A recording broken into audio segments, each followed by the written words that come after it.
So I'm going to start with the garden tools stamp and the die, but all I'm going to use first of all is the garden stamp. So I'm going to take my press to impress and I'm going to stamp a whole sheet of A4 card in craft card. So I'm going to place it in the usual position and pick it up, which is in the top left hand corner, and I'm going to slide in, we'll just take away my protective sheet, I'm going to slide in a piece of craft card quite simply, and then I'm going to use vintage sepia VersaFine. Use any colour you want, you could use the dye inks. So we're just going to ink that stamp as normal, but if I ink that stamp and I press that stamp now, what will I get? I will get the corners, and we don't want this for this. So if I stamp that off, I'll turn the paper over and I'll show you. What I will get is the corners. And I don't want those, they'll spoil my design. So I'm just going to clear the ink off and give it a couple of stamps. There are two ways to make sure that we don't ink the corners, and I'll do the different ways in each of the corners themselves. So the first thing to do is take a little piece of low tack tape or masking tape and just tape over the corner. Yeah. So what we do is then we ink the stamp, trying to avoid that corner, but if you can see there it's touched it, it doesn't matter. The other way is to just be very careful when you're inking to make sure that you don't touch the corner, and if you do, just take any ink off with a little bit of a damp cloth. I find that easier than using the tape because I end up with inky tape which then goes all over my fingers. So all I'm going to do is quite simply stamp this, making sure I press in the centre, avoiding those triangles just in case. But you can see there I've got the print. Yeah, okay, I've got a little bit of ink because of the way the tape's worked. But what I'm going to do now is just rotate the stamp so it's going that way. Okay, I'm then going to pick that up and I'm going to ink that again, avoiding the corner. And it's always easier said than done. When you're doing it and nobody's actually watching and you're not on camera, it's really easy. But when people are watching, you always get things wrong. I always do. So I'm just going to stamp that. Yeah. So you can see there, I'm building up that pattern. I'm going to then move my card. And you can see I've got a perfect place there for another stamp. But if I put that down the same way, it's going to repeat that pattern. So I'm going to rotate the stamp 90 degrees. Again, got a little bit from overstamp from that. So just ink it, doesn't matter in a stamp press. So just ink this so that we're missing out the corners again. I would stamp that down, there we go. And then I can rotate my card again. And this time I can fill it in, and I might want to go that way, or I might actually want to go that way. So I would just put that in, ink that and stamp that in.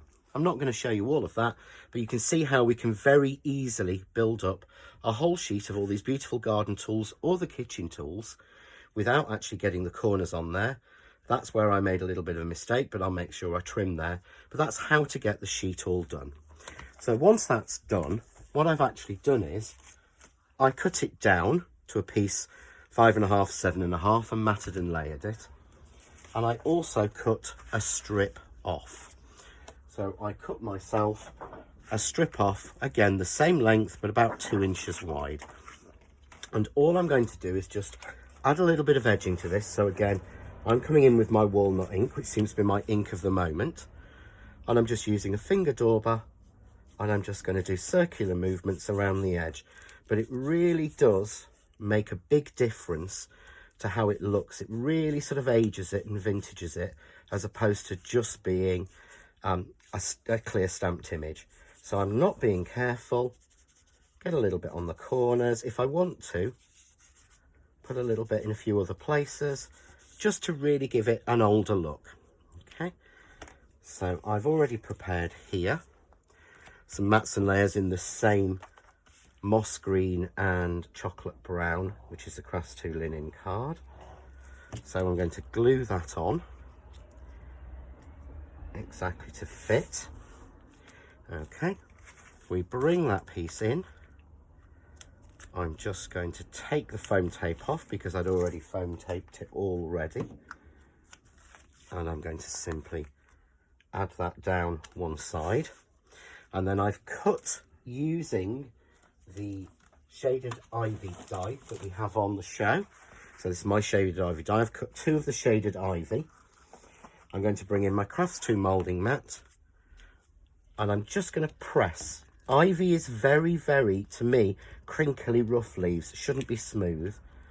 So I'm just going to push down on each one to give it a real 3D look. I'm then going to bring in a little bit of the grenadine ink. And again, I'm using the miniature dye inks from Eyes Ink, which is so useful.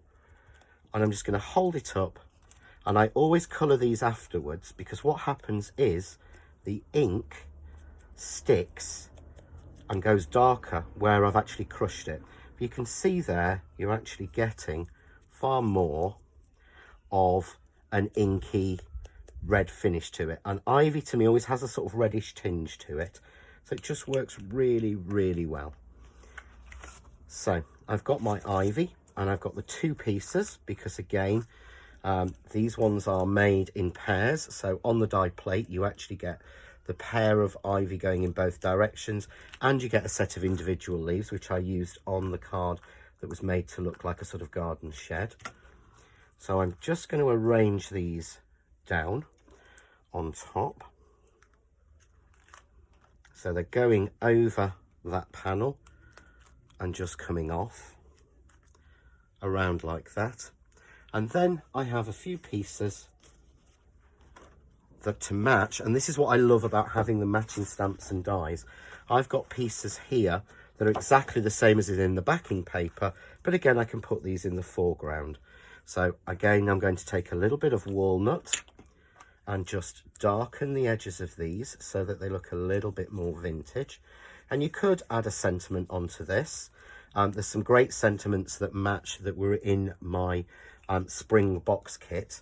There's lots of things about flowers blooming and things which work really well. So we'll go with this time. I haven't used the watering can, so we'll use the watering can. So we'll put him on and we'll go with a little trowel. And again, just colouring roughly on the edges. And all I'm going to do is put some glue on. And I'm going to have the little broom coming over. I'm going to have the wheelbarrow just coming over there. We'll drop the watering can on and we'll drop the little trowel in the wheelbarrow. And if you can see there, I've got a really simple sort of men's cards, or again a ladies card. We could come in and start to add some of the star flowers if we want to actually just pretty it up and add a little bit more interest into it. But I actually quite like it, plain as it is, little sentiment on there and we're done. But it's the way we can get that beautiful background and we can get those individual pieces cut out and stuck on as well.